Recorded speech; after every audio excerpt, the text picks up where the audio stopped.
Masa muda memang masa menjajaki diri menjadi pujaan hati. Azril Hermansyah termasuk selebriti muda yang memiliki pujaan hati. Anak kedua Anang Hermansyah itu dikabarkan berpacaran dengan gadis asal Bali ini sejak Oktober tahun 2020.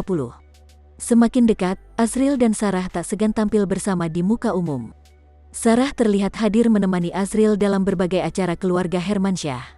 Kali ini, keduanya menjadi sorotan netizen lantaran unggahan Azril ini.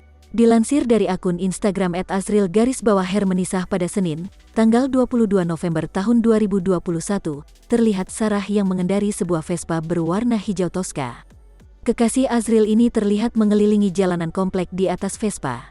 Dalam kolom caption Azril menjelaskan bahwa Sarah kini sudah bisa mengendari Vespa. "Yeay, akhirnya bisa bawa Vespa," tulis Azril Hermansyah. Netizen pun mengomentari hal ini dan ikut deg-degan melihat Sarah latihan.